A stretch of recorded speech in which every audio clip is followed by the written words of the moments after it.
Hello and welcome to our Thursday Zoom meeting. And let me see, share screen, go into our class. Do you have any question before we begin?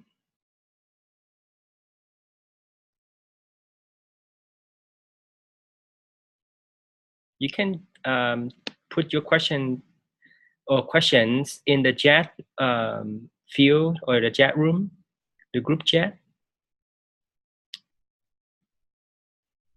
Okay. Seems like there's only you today, and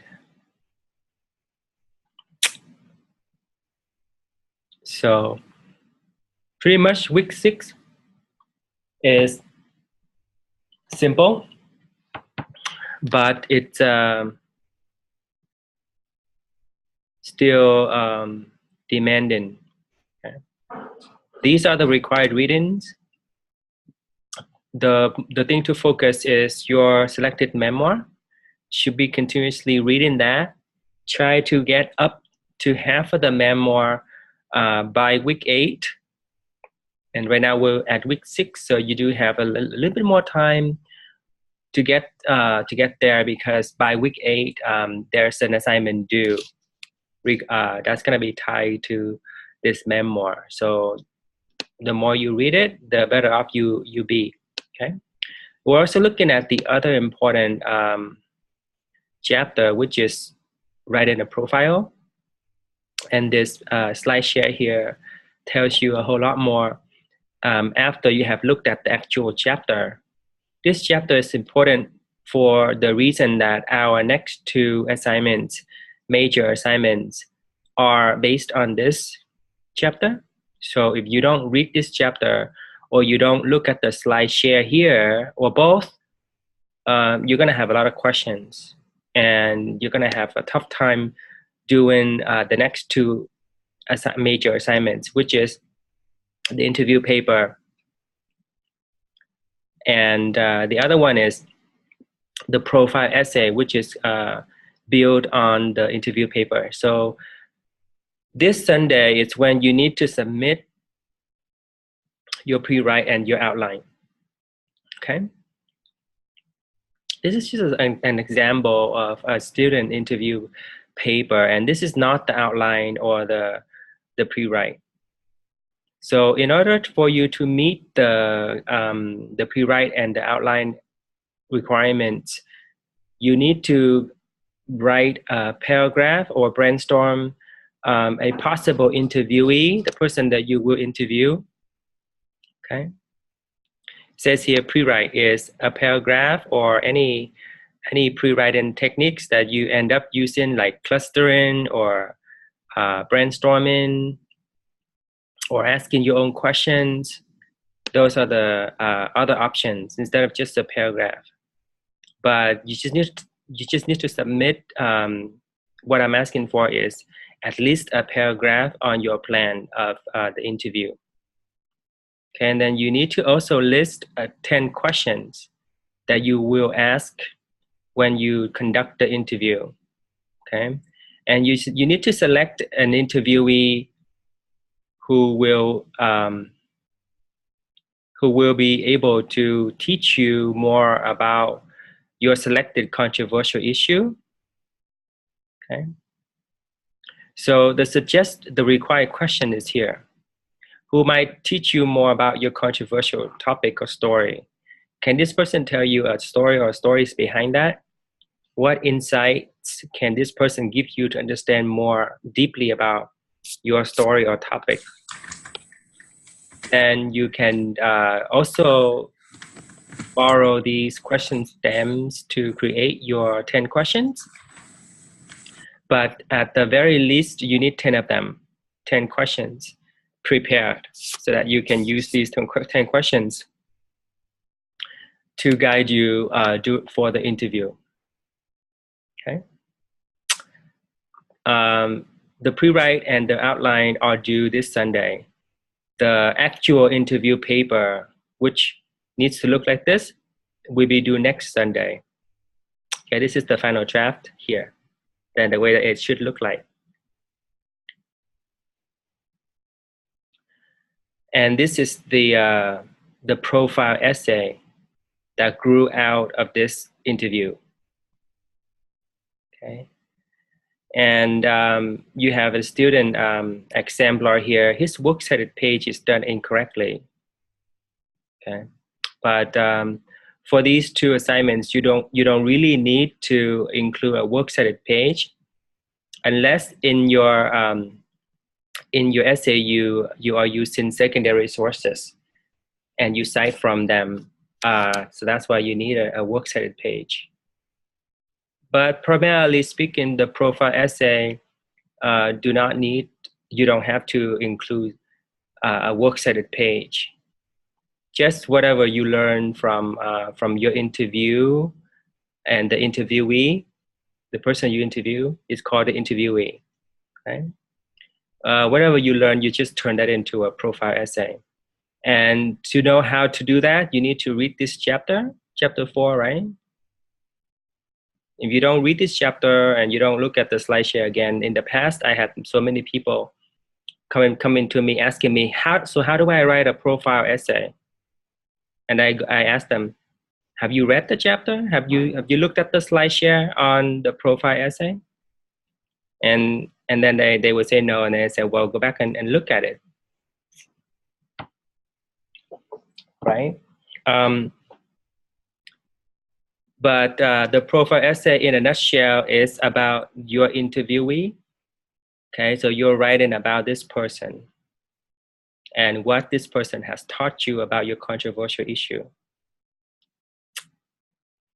So this assignment is the pre-write and the outline due this Sunday. Next is our discussions forum, and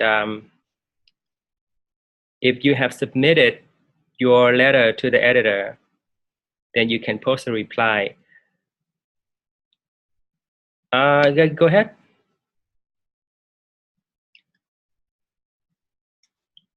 That's why you need to pre-write and come up with someone or a few people who you can meet up and ask.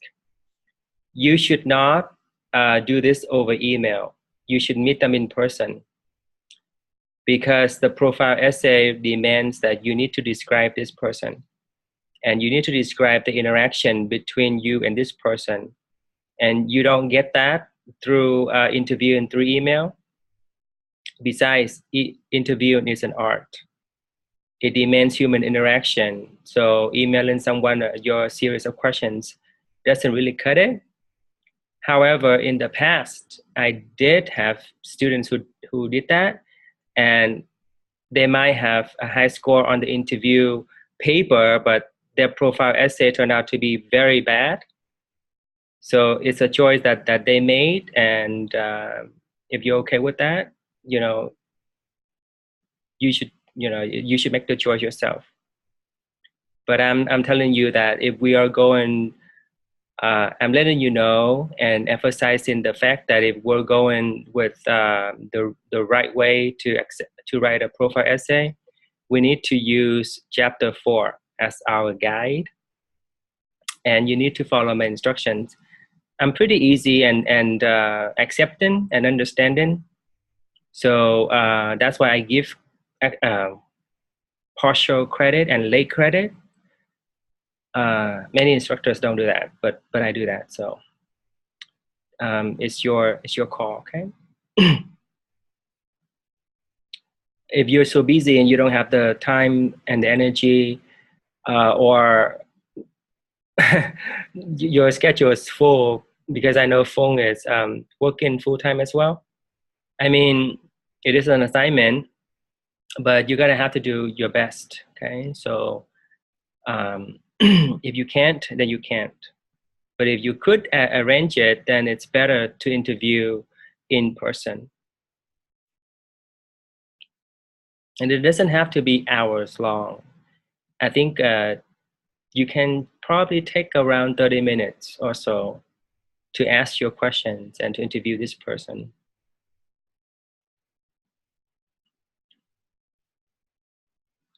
Um, Now, a few people in the past also did Skype, like they did Zoom and Skype. They meet online,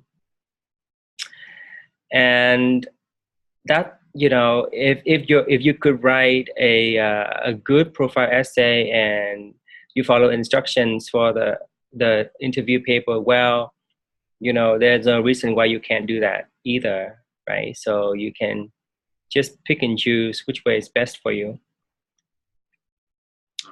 Um, so I know that Fung had a question for me regarding your letter to the editor, that whether it's good to submit.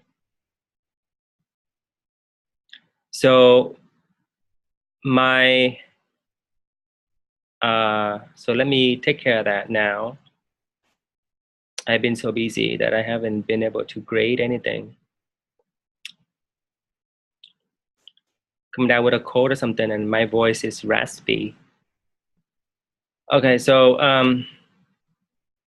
let me see here. The letter to the editor. Let's go to SpeedGrader.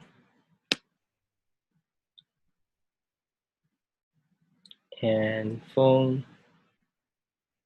And okay, here's the revised draft. Got it? Give me a sec.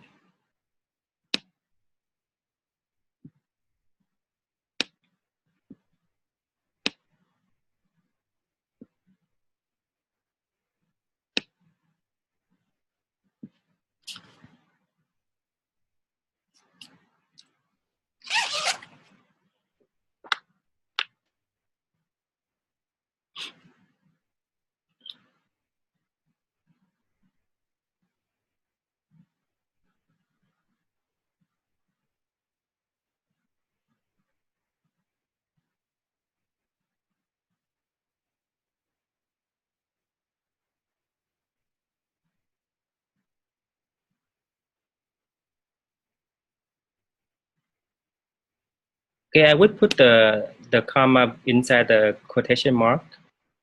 Okay, phone. The commas and the periods go inside the quotation marks.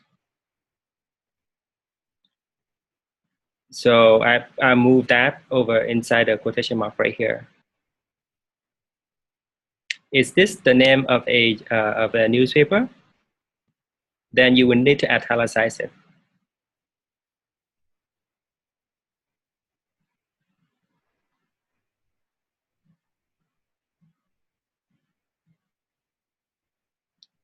The cost.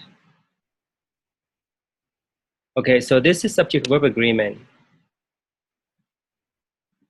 Yeah, sometimes ETS doesn't get it right. So sometimes it also doesn't catch all the mistakes. ETS is nice only to a certain extent. It's not a comprehensive tool, and it's not totally reliable. So this needs to be changed to R because you have a compound subject here. So those are the errors that I could catch. Otherwise, the New York Times needs to be italicized. Names of newspapers and journals and major publications need to be italicized. Okay, so 3 things is italicizing those names of journals and newspapers, put the comma inside a period, put the comma inside a quotation mark like that, and then change that to R. And then your letter is ready to get published. I mean, well, I hope it's published. I really hope that, but it's ready for submission. Okay. Once you have it submitted, then you can take a screenshot of your submission evidence and then hit a reply and then put it here and say, here's my screenshot. Here's my evidence of letter submission. Okay, and then if you could, you can, I don't know if you could, but I don't think you can, but you can certainly drag the screenshot into this document. Like I'll show you. I'm using a Mac and say that this is a screenshot, right? All I do is I drag it over here. and it's there. Okay, and so you can just take the link button here, and you can just copy it, go back to the discussion, and just post that, and then that would be your submission evidence. Does that make sense? I don't think you can drag the. I don't think you can drag this here. See, it doesn't work. So you would have to use Google Drive for that purpose. Let me undo this. I don't want to mess up your document. Oh, okay. So you do have the insert button. Okay, yeah, the attach button. So you can insert the picture using this way as well. It's good. Thank you for pointing that out. Okay, and then you post reply. I'm gonna cancel because I don't want to post it. All right, so that's what the first task is. If you have no letter to submit, of course, you're gonna have minus points for this discussion forum. If you don't have any feedback from me, just try your best and try to catch all your mistakes and email it or submit it anyways without waiting for me. So if I cannot get to your letter and give you some feedback on time, say by Saturday, then just go ahead and submit it, and so that you can finish this task. You can post your submission evidence and be done with it.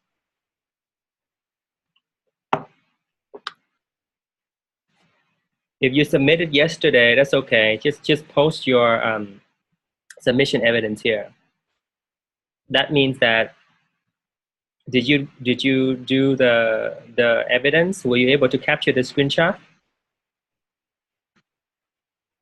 So here's how I would look up how to capture a screenshot on a MacBook or on a PC. Okay. Google will tell you how. You just follow the instructions here and you capture the screenshot. Yeah. If that's the case, then do it again, submit again, and when you're about to submit, just take that screenshot. Or after you submit it, does it show you a confirmation page saying something? Boom. No. After you click submit, does it lead you to a page that says thank you for your submission? Because the New York Times will email you, but some newspapers, some not so powerful and rich newspaper will not do that. They will just ignore your submission until they decide to publish your submission. Then they'll contact you. Otherwise, they'll just ignore it. Okay, some newspapers are like that. Some news journals and papers or newspapers are like that. So what you do is you just capture that screen that you're about to submit, okay? And so you post that as your submission evidence. Does that make sense? Okay. So the writing a profile chapter, this task is to ensure that you actually read in the chapter, because it's important for you to read the chapter instead of just viewing the slide share. Okay, the slide share talks about the three short exemplars, the 3 essays. This one, okay? This is the essay that I'm asking you to read. This is another one. This is another one. These are published profile essays. So they are our models to look at, model texts to look at. Here's a student profile essay written by a student. Okay? So this task is asking you to look at those profile essays and responding to these questions that I have. Okay, so just answer them after you look at the exemplars. Exemplars means perfect examples. So like this, exemplars, perfect or very high quality examples. This task is a little bit difficult because you need to read a modest proposal. This is an essay actually. Jonathan Swift, very well-known British writer from the 18th century. 1729 was when he was. I think it was the year that he published this article. So the language is from the 18th century, a little bit dense, but it should still be understandable to you. You still can understand it if you read it conscientiously, right? And it's asking for examples of pathos, ethos, and logos from that. What are some examples? What is an example of ethos from that modest proposal essay? What's an example of logos? What's an example of pathos? Okay. So in order to answer that question, you would need to have done the previous module.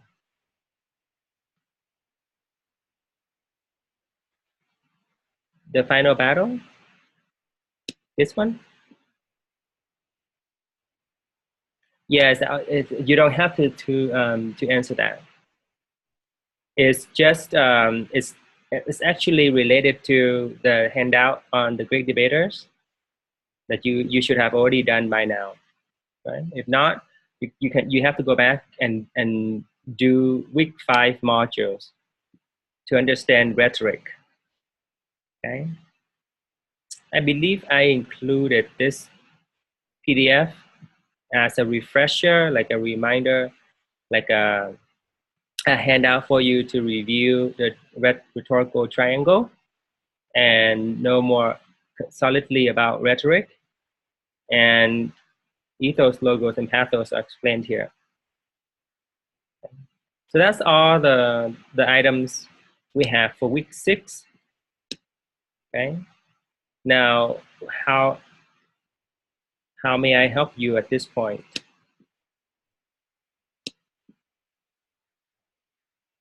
Anybody got any comments or questions?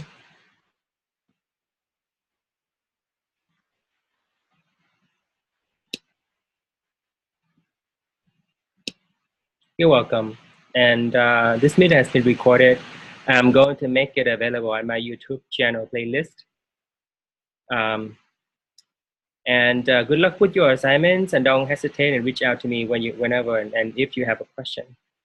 I'm going to end the meeting, so take care of yourself. I'll see you online if you choose to go online again tomorrow. Okay, bye.